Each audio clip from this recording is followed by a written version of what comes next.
નમસ્કાર મિત્રો, ફરી એકવાર હાર્દિક સ્વાગત છે મિત્રો તમારું આ અમારા આજના નવા વિડીયોમાં. મિત્રો, લાભ પાંચમના દિવસે તુલસીના છોડમાં આ એક વસ્તુ નાખી દેજો. તમે પૈસા ગણતા ગણતા થાકી જશો. રાતોરાત કરોડપતિ બની જશો.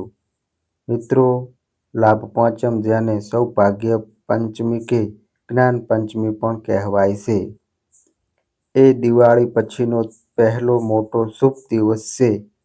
આ દિવસ વેપાર ધંધાની નવી શરૂઆત કરવા અને આખા વર્ષ માટે લાભ તથા સૌભાગ્યની કામના કરવા માટે ઉત્તમ દિવસ માનવામાં આવે છે. મિત્રો, આપણે જાણીશું કે તુલસીમાં કેવા પ્રકારનું જળ ક્યારે અર્પિત ન કરવું જોઈએ અને મિત્રો, કઈ વસ્તુ છે જે તમારે લાભ પાંચમના દિવસે તુલસીના છોડમાં નાખવાની છે. મિત્રો, આજે અમે એવી માહિતી વિશે તમારા માટે જાણકારી દેવાના છીએ જે તમારે આ લાભ પાંચમ આવે તેના પહેલા જાણવી ખૂબ જ જરૂરી છે. જો મિત્રો તમે આ વાતનું પાલન નહીં કરો તો મિત્રો તમને જીવનમાં ઘણી મુશ્કેલીઓનો સામનો કરવો પડી શકે છે અને મિત્રો જો તમે આ વાતનું પાલન કર્યું તો તમને જીવનમાં ખૂબ જ લાભ થવાનો છે. મિત્રો, તમારા જીવનમાં આવતી તમામ પરેશાની માત્ર આ એક વસ્તુથી દૂર થઈ જશે. મિત્રો, આ ઉપરાંત જો લાભ પાંચમ પહેલા તમે તુલસીની નીચે આ એક વસ્તુ બાંધી દેશો તો તમને માતા તુલસીના ખૂબ આશીર્વાદ મળશે અને મિત્રો, તમારા ઘરમાં માતા લક્ષ્મીજીનો હંમેશા માટે વાસ રહેશે. મિત્રો, તુલસીનો છોડ ઘરમાં હોવો એ દરેક પરિવારના સભ્યો માટે ખૂબ જ લાભદાયક હોય છે. મિત્રો, આ છોડ દરેક રીતે ઉપયોગી છે. પુરાણો અનુસાર તુલસીમાં દેવી લક્ષ્મીજીનો વાસ હોય છે અને નિયમિત રીતે આ છોડની પૂજા કરવાથી લાભ પણ મળતો રહે છે. પરંતુ મિત્રો, જો તમે તુલસીને ઘરમાં રાખવાની સાથોસાથ તેના નીચે આ એક વસ્તુ બાંધશો તો તમને અનેક ગણું ફળ મળશે. તો મિત્રો, તે વસ્તુ વિશે જાણવા માટે આ વિડીયોને મિત્રો અંત સુધી સાંભળજો અને કોમેન્ટ બોક્સમાં જય મા લક્ષ્મી અને જય માતા તુલસી જરૂરથી લખજો. સાથે જો તમે આ અમારી ચેનલ પર મિત્રો નવા આવ્યા હોય તો મિત્રો ચેનલને પણ સબસ્ક્રાઈબ કરવાનું ના ભૂલતા, કારણ કે મિત્રો આ એક વસ્તુ વગર તુલસી અધૂરી માનવામાં આવે છે. મિત્રો, આ વસ્તુ જ તેને પૂર્ણ બનાવે છે. એટલે શાસ્ત્રોમાં તેનું વિશેષ મહત્વ દર્શાવ્યું છે. મિત્રો, ભારતમાં જ નહીં પરંતુ વિશ્વના ઘણા દેશોમાં તુલસીને ખૂબ જ ગુણકારી છોડ માનવામાં આવે છે. મિત્રો, આ છોડમાં અનેક ઔષધિક ગુણો હોવાના સાથે સાથે તેનું આધ્યાત્મિક રીતે પણ મોટું મહત્વ દર્શાવવામાં આવ્યું છે. મિત્રો, દરેક ધાર્મિક અનુષ્ઠાન હોય અથવા યજ્ઞ હોય તેમાં તુલસીનો ઉપયોગ અવશ્ય કરવામાં આવે છે. મિત્રો, વિષ્ણુ પુરાણ તુલસીને ભગવાન વિષ્ણુના પત્ની કહેવામાં આવ્યા છે. મિત્રો, તેથી તુલસી જગત જનની છે. તુલસીને તમામ દેવી દેવતાઓની પાસેથી વરદાન પ્રાપ્ત થયેલું છે, જેના કારણે મિત્રો તુલસીના પાનને અમૃતના ગુણો સમાન માનવામાં આવ્યું છે. મિત્રો, જે જગ્યાએ તુલસીનો છોડ હોય છે ત્યાં મિત્રો ભગવાન બ્રહ્મા, વિષ્ણુ અને મહેશ આ ત્રણેય દેવતાઓનો નિવાસ હોય છે. તુલસીની પૂજા કરવાથી બધા અવરોધો પણ એ રીતે નષ્ટ થઈ જાય છે જેમ કે સૂર્ય ઉદય થતાં જ રાત્રિના અંધકારનો અંત થઈ જાય છે. એવી જ રીતે જો તમે પણ તુલસી માતાની પૂજા કરો છો તો મિત્રો તમારા જીવનમાં આવેલા દુઃખો પણ મટી જાય છે. મિત્રો શાસ્ત્રો અનુસાર જે ઘરોમાં તુલસીનો છોડ હંમેશા લીલોછમ રહેતો હોય છે તેવા ઘરમાં સુખ શાંતિ અને સમૃદ્ધિ બની રહેતી હોય છે. મિત્રો ભગવાન વિષ્ણુની પૂજા કરવામાં અને તેમને ચડાવવામાં તુલસીના પાન અતિ અવશ્ય હોવા જોઈએ. કારણ કે મિત્રો તુલસીના પાન વિના ભગવાન વિષ્ણુ કોઈ પણ પ્રકારનો ભોગ સ્વીકારતા નથી. મિત્રો આ રીતે દરેક ઘરમાં તુલસીનો છોડ અવશ્ય હોવો જોઈએ. મિત્રો જો મિત્રો તમારા ઘરમાં તુલસી છે તો સુખ શાંતિ અને સમૃદ્ધિ માટે તુલસી માતાને અવશ્ય ચૂંદડી અર્પણ કરવી જોઈએ. ઘણીવાર લોકો ઘરે તુલસીનો છોડ તો ઉગાડે છે પરંતુ તેમનાથી આ ભૂલ થઈ જતી હોય છે કે તેઓ તુલસી માતાને ચૂંદડી નથી અર્પણ કરતા, જેના કારણે તેમને તુલસીનો છોડ લગાવવાનું શુભ ફળ મળતું નથી. તેથી હંમેશા ધ્યાનમાં રાખો કે તુલસીનો છોડ ચૂંદડી વિના અધૂરો માનવામાં આવે છે. મિત્રો તુલસી માત્ર એક છોડ નથી પરંતુ તે દેવી છે, ભગવાન વિષ્ણુની પત્ની છે અને મિત્રો આપણે તેને પોતાની માતા માનીએ છીએ. તેથી તુલસીને ચૂંદડી અવશ્ય અર્પણ કરવી જોઈએ. મિત્રો તેનાથી પતિ પત્ની વચ્ચે પ્રેમ અને વિશ્વાસ વધે છે. ઘરમાં રહેતી મહિલાઓ હંમેશા સુહાગણ અને સૌભાગ્યશાળી રહે છે. પરંતુ મિત્રો જ્યારે તુલસીને ચૂંદડી અર્પણ કરો ત્યારે ધ્યાનમાં રાખવું જોઈએ કે તમે તુલસીને લાલ રંગની ચૂંદડી ન ચડાવો. લાલ રંગનો સંબંધ મંગળ ગ્રહ સાથે છે, જ્યારે બુધ ગ્રહ અને શુક્ર ગ્રહ તુલસી સાથે સંબંધિત છે. મંગળ અને બુધ ગ્રહ મિત્રો નથી. તેથી તુલસી પર લાલ ચૂંદડી ક્યારેય ન ચડાવો. મિત્રો તમે તુલસી પર લીલી, પીળી અથવા નીલા રંગની ચૂંદડી ચડાવી શકો છો. પરંતુ મિત્રો ઘણા લોકો જૂની ફાટેલી ગયેલી ચૂંદડી તુલસી પર બાંધી દે છે. એવું કરવું પણ અશુભ માનવામાં આવે છે. મિત્રો તુલસી પર નવી ચૂંદડી જ બાંધવી જોઈએ. તુલસી પર ચૂંદડી બાંધવા માટે એકાદશીનો દિવસ શ્રેષ્ઠ હોય છે. કોઈ પણ એકાદશીના દિવસે મિત્રો નવી ચૂંદડી લઈને તેને તુલસીના છોડમાં બાંધશો તો તમને ઘણો વધુ લાભ મળશે. તેની સાથે નવું વર્ષ જ્યારે શરૂ થાય છે ત્યારે પણ તુલસી માતાને ચૂંદડી ચડાવવામાં આવે છે. તો મિત્રો આમ કરવાથી આખું વર્ષ ઘરમાં સુખ અને સમૃદ્ધિ બની રહેશે. તેથી મિત્રો તુલસીને ચૂંદડી વગર ક્યારેય રાખશો નહીં. જો ચૂંદડી જૂની થઈ જાય તો તેને એકાદશી અથવા કોઈ સારું તિથિ ઉપર બદલવી જોઈએ. મિત્રો તુલસીના વિવાહ પણ અવશ્ય કરવા જોઈએ, કારણ કે તેનાથી માણસના બધા દુઃખોનો અંત થાય છે. અને મિત્રો સંસારિક જીવનમાં અનેક ખુશીઓ આવે છે. કેટલાક લોકો અજાણમાં તુલસીની નજીક એવી વસ્તુઓ રાખે છે જેના કારણે તુલસીનું અપમાન થાય છે. તુલસીનો છોડ ખૂબ જ સંવેદનશીલ હોય છે, તેથી તેની સારી રીતે સંભાળ રાખવી જરૂરી છે.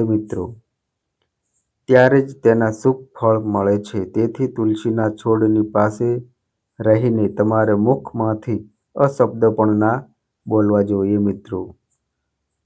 મિત્રો, તુલસી પાસે ભૂલથી પણ જૂતા, ચપ્પલ અથવા ઝાડુ કે પોતા ન રાખવા જોઈએ. એવું પણ માનવામાં આવે છે કે જ્યાં તુલસીનો છોડ હોય છે તેની આસપાસ થૂકવું પણ ઘોર અપમાન માનવામાં આવે છે.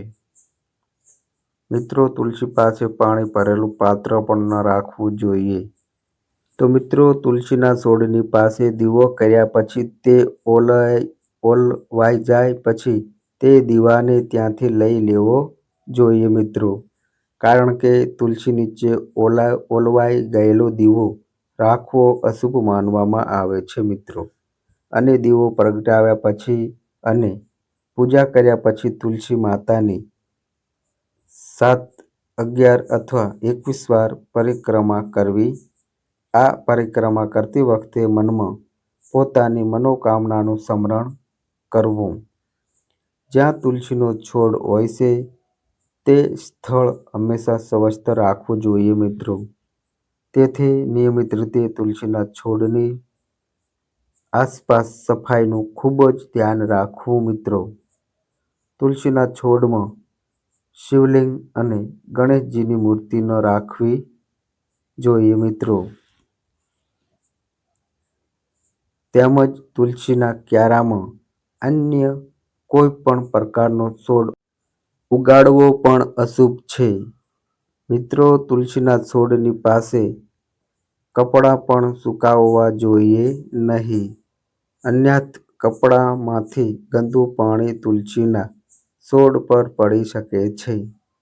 મિત્રો, એ પણ ધ્યાન રાખો કે તુલસીના પાન નખથી ન તોડો, કારણ કે આ તુલસીનું અપમાન થાય છે. જો તુલસીના પાન સુકાઈ જાય અને પડી જાય તો મિત્રો તેને કચરામાં ન ફેંકવા જોઈએ.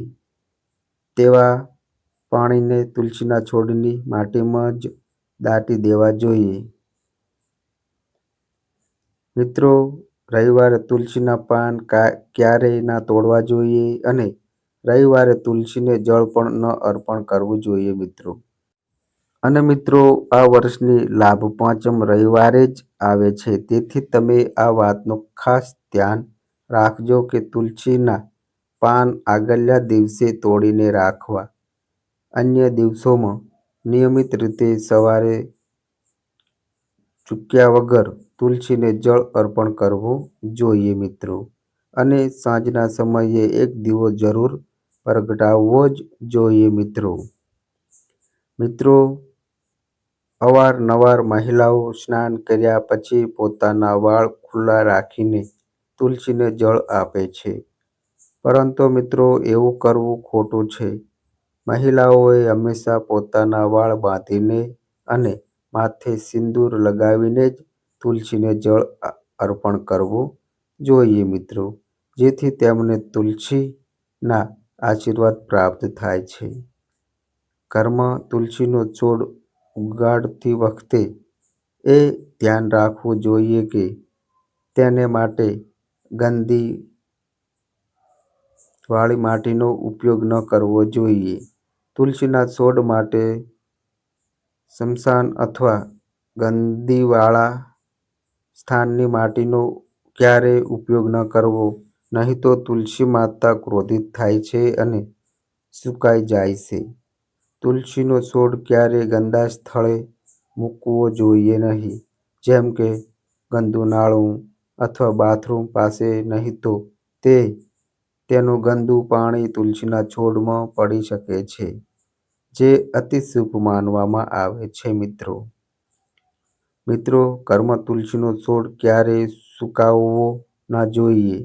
શાસ્ત્રોમાં એવી માન્યતા છે કે તુલસીનો છોડ સુકાઈ જાય છે એ અકાળ મૃત્યુનો સંકેત આપે છે મિત્રો. જો ઘરમાં તુલસીનો છોડ સુકાઈ જાય તો ઘરની સુખ અને સમૃદ્ધિ સમાપ્ત થઈ જાય છે મિત્રો. તો મિત્રો, સુકાયેલ તુલસીમાં માતા લક્ષ્મીનો વાસ નથી હોતો. વાસ્તુશાસ્ત્ર અનુસાર તુલસીનો છોડ સુકાય તો ભવિષ્યમાં આવનારી વિપત્તિ અથવા દુર્ઘટનાનો સંકેત આપે છે મિત્રો.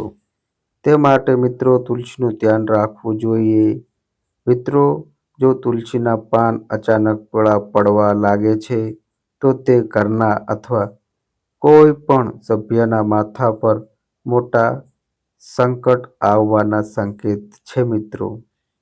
આવા પાંદડાને દૂર કરો અને તેમને શુદ્ધ પાણીમાં વહેવા દો અને ઘરમાં રામાયણ કે મહામૃત્યુંજયનો પાઠ કરો મિત્રો. મિત્રો, જો ઘરમાં લગાવેલ તુલસીનો છોડ લીલો રહે છે, તો તે શ્રી હરિ અને મા લક્ષ્મીની વિશેષ કૃપાનો સંકેત છે. આવા ઘરમાં પરિવારના સભ્યો પ્રેમથી રહે છે અને ઘણી પ્રગતિ કરે છે મિત્રો. તુલસીમાં ક્યારેય પણ કોઈ કેમિકલ વસ્તુઓ ન નાખવી જોઈએ. માત્ર ખાતર અને છાણનો ઉપયોગ કરવો જોઈએ મિત્રો. આ સાથે ધ્યાન રાખો કે મિત્રો, તુલસીમાં કરોળિયાનું ઝાડ અથવા કીડા ના હોવા જોઈએ, કારણ કે એવા સ્થાન પર માતા લક્ષ્મીજી વાસ કરતા નથી. મિત્રો, શાસ્ત્રો અનુસાર તુલસીને સ્નાન કર્યા વગર જળ ન આપવું જોઈએ અને પગમાં ચપ્પલ વગેરે પહેરીને પણ તુલસીને જળ ન આપવું જોઈએ. તુલસીને જળ અર્પિત વખતે ધ્યાન રાખવું જોઈએ કે તે જળ તમારા પગ પર ન પડે, કેમ કે મિત્રો, તેનાથી તુલસીનું અપમાન થાય છે મિત્રો. મિત્રો, શ્રી કૃષ્ણ કહે છે કે નિત્ય તુલસીના દર્શનથી માણસને સ્વર્ગની પ્રાપ્તિ થાય છે અને તુલસીના પાંદડાના સેવન કરવાથી મનુષ્યના તમામ પાપ નાશ પામે છે. તુલસીનો છોડ હંમેશા ઘરની સામે ઉગાડવો જ જોઈએ મિત્રો. પૂર્વ અથવા ઉત્તર દિશામાં ઉગાડવો સૌથી વધુ શુભ રહેશે મિત્રો. મિત્રો, જો તુલસીના ક્યારામાં અન્ય છોડ ઉગે છે, તો તેમને સમયસર દૂર કરી દેવો જોઈએ મિત્રો. જો તુલસીના અન્ય છોડ હોય તો તે અન્ય લોકોને દાનમાં આપવા જોઈએ. એવું કહેવાય છે કે જ્યારે ઘરમાં એક કરતાં વધુ તુલસીના છોડ પોતાની રીતે ઉગે છે, ત્યારે ઘરમાં સાક્ષાત માતા લક્ષ્મીનું આગમન થાય છે મિત્રો. મિત્રો, તુલસીની પાસે ક્યારેય કાંટાવાળા છોડ રાખવા જોઈએ નહીં. તેના કારણે તુલસી માતા નારાજ થઈ જાય છે. તુલસીની નજીક રેગિસ્તાન છોડ લગાવવા ખૂબ જ અશુભ માનવામાં આવે છે મિત્રો. કેમ કે મિત્રો, આવા છોડમાંથી નકારાત્મક ઉર્જા નીકળે છે. શાસ્ત્રોમાં કહેવામાં આવ્યું છે કે જે છોડમાં હરિયાળી, કળીઓ અને પાંદડા નથી અને જે છોડ કાંટા કાઢે છે, તેમને તુલસીની નજીક ક્યારેય રાખવા જોઈએ નહીં. આવા છોડને ઘરમાં ક્યાંય પણ રાખવા જોઈએ નહીં, કારણ કે મિત્રો, આ છોડ ઘરના વાતાવરણને નકારાત્મક બનાવે છે. જેમ કે મિત્રો, ઘણા લોકો નાગફણીના છોડવાઓ સજાવટ રૂપે ઘરમાં રાખે છે. આ એકદમ ખોટું છે મિત્રો. નાગફણીનો છોડ તો ભૂલથી પણ તુલસીની નજીક નહીં રાખવો જોઈએ, કેમ કે તે તુલસીની સંપૂર્ણ સકારાત્મક ઉર્જાને નષ્ટ કરી નાખે છે. પરંતુ શાસ્ત્રોમાં કેળાના છોડનું વિશેષ મહત્વ બતાવવામાં આવ્યું છે. જો મિત્રો તમે તુલસીની નજીક કેળાના વૃક્ષને ઉગાડો છો, તો તમને ઘણો વધુ લાભ પ્રાપ્ત થાય છે. કેળાના વૃક્ષમાં ભગવાન વિષ્ણુનો વાસ છે. તેને તુલસીની નજીક ઉગાડવાથી ઘરમાં સુખ, શાંતિ અને સમૃદ્ધિ આવે છે મિત્રો. સાથે જ જ્યાં ભગવાન વિષ્ણુનો વાસ હોય છે, ત્યાં લક્ષ્મી આપોઆપ આવી જાય છે મિત્રો. મિત્રો, તમારે તુલસીના છોડમાં શાલિગ્રામ પણ જરૂર રાખવું જોઈએ. તુલસીના ક્યારામાં શાલિગ્રામ રાખવાથી તુલસીનો વધુ શુભ પ્રભાવનો અનુભવ થાય છે. શાલિગ્રામ ભગવાન વિષ્ણુનું નિરાકાર રૂપ ગણાય છે. આ કાળા રંગના પથ્થરને અદ્ભુત અને મૂલ્યવાન માનવામાં આવે છે. જો મિત્રો તમે આ પથ્થરને તુલસીના ક્યારામાં રાખો છો તો તમારા ઘરમાંથી તમામ નકારાત્મક ઉર્જા નષ્ટ થઈ જશે. એવું માનવામાં આવે છે કે શાલિગ્રામમાં અલ્પ અલ્પ માત્રામાં સુવર્ણ પણ હોય છે. આ પથ્થર ઉત્તર ગંડકી નદીમાં મળે છે. તેથી જો તમે શાલિગ્રામને તુલસીના છોડમાં રાખો છો તો તમે ભગવાન વિષ્ણુની સાથે માતા લક્ષ્મીની કૃપા પણ મેળવી શકો છો, જેથી તમારા ઘરમાં ક્યારેય ધન અને અનાજની કમી નહીં રહે. મિત્રો, પરંપરા અનુસાર જે ઘરમાં શાલિગ્રામ હોય છે તે ઘરોની સમાન શ્રેષ્ઠતા વધારે છે. નિત્ય શાલિગ્રામના દર્શન અને પૂજાથી તમામ પ્રકારના ભૌતિક સુખની પ્રાપ્તિ થાય છે. અસંયમ ભૂલો હોવાના કારણે તેની પ્રાણ પ્રતિષ્ઠા કરવાની જરૂર નથી. જો મિત્રો તમે તુલસીની નજીક રાખીને રોજ તેની પૂજા કરો છો તો તમને ધન અને પૈસા સંબંધિત કોઈ પણ સમસ્યા નહીં આવે. મિત્રો, વિષ્ણુ પુરાણમાં જણાવ્યું છે કે મૃત્યુના સમયે શાલિગ્રામના ચરણોમાં અમૃતનું જળ એ બધી સમસ્યાઓમાં મુક્તિ અપાવે છે. તે મૃત્યુ પછી વૈકુંઠમાં જાય છે. આ ચરણ જળ ઔષધિના સમાન છે. જે તેનું સેવન કરે છે તે મોક્ષ મેળવે છે. કેટલાક લોકો આ અમૃત જળને પોતાના માથા પર હાથ ફેરવતા હોય છે, પરંતુ શાસ્ત્રોમાં એવું કરવા અંગે કોઈ ઉલ્લેખ નથી. ચરણ જળ હંમેશા જમણા હાથથી શ્રદ્ધાભાવથી ગ્રહણ કરવું જોઈએ. પરંતુ મિત્રો, શાલિગ્રામ ઘરમાં લાવતી વખતે ધ્યાન રાખવું જોઈએ કે તે અસલી હોય. આજકાલ બજારમાં ઘણા પ્રકારના નકલી શાલિગ્રામ મળે છે, જેમની પૂજા કરવાનો કોઈ ફાયદો મળતો નથી. ઘરમાં માત્ર એક જ શાલિગ્રામની પૂજા કરવી જોઈએ. પુરાણોમાં કહ્યું છે કે ભગવાન વિષ્ણુની મૂર્તિથી શાલિગ્રામ અનેક ગણો ઉત્તમ હોય છે. મિત્રો, શાલિગ્રામની પૂજા કરવા માટે શાલિગ્રામ પર ચંદન લગાવીને તેના પર એક તુલસીનું પાન રાખવું જોઈએ. મિત્રો, પ્રત્યેક દિવસ શાલિગ્રામને પંચામૃતથી સ્નાન કરાવવું જોઈએ. જો આવું કરવામાં આવે તો મિત્રો જીવનના પાપ નષ્ટ થઈ જાય છે. શાલિગ્રામ સકારાત્મકતા અને સાતમા ગ્રહનું પ્રતીક હોય છે. મિત્રો, હવે છેલ્લી મહત્વપૂર્ણ વાત એ છે કે તમારે તુલસીનો છોડ ક્યારેય લાલચમાં આવીને ન ઉગાડવો જોઈએ.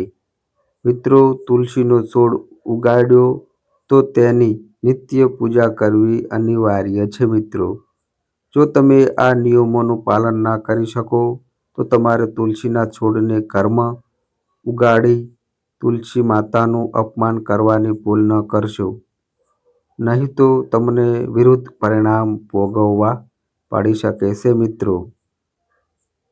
તો મિત્રો, આ રીતે તમે પણ તુલસીના ક્યારામાં આ વસ્તુ જરૂર રાખો અને સાચી શ્રદ્ધાથી તુલસીના છોડની સંભાળ લો. માતા લક્ષ્મી તમારા જીવનમાં ખુશીઓ અને ધન સંપત્તિ લાવશે. તો મિત્રો, તુલસીના ક્યારામાં આ વસ્તુ નાખવાથી જીવનની તમામ પરેશાનીઓમાંથી મુક્તિ મળશે. જો મિત્રો તમે કોઈ નોકરી મેળવવાની શોધમાં હોવ તો તમને નોકરી પણ મળી જશે. મિત્રો, જો તમારા જીવનમાં પૈસાની ખોટ હોય અથવા પૈસા આવતા હોય અને પૈસા ઘરમાં ના ટકતા હોય, ઘરમાં કોઈ ને કોઈ વ્યક્તિ બીમાર રહેતું હોય અથવા કોઈ પણ નજર દોષ હોય તો તમે આ ઉપાય જરૂર કરજો. શાલિગ્રામ તુલસીના છોડમાં મૂકવાથી જીવન ચમકવા લાગે છે અને જીવનમાં ખુશીઓ આવે છે. મિત્રો, લાભ પાંચમની સાંજે તુલસીના ક્યારા પાસે શુદ્ધ ઘીનો દીવો અવશ્ય પ્રગટાવજો.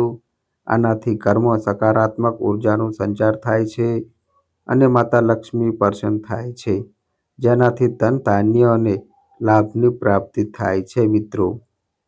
તો મિત્રો, આ અમારી માહિતી તમને ગમી હોય તો મિત્રો વિડીયોને લાઈક કરો, તમારા મિત્રો સાથે શેર કરો અને મિત્રો આ અમારી ચેનલ પર નવા આવ્યા હોય તો મિત્રો ચેનલને પણ સબસ્ક્રાઈબ કરો. તો બસ મિત્રો આજે આટલું. ફરી મળીએ એક નવા વિડીયો સાથે. ત્યાં સુધી બધાય મિત્રોને હર હર મહાદેવ.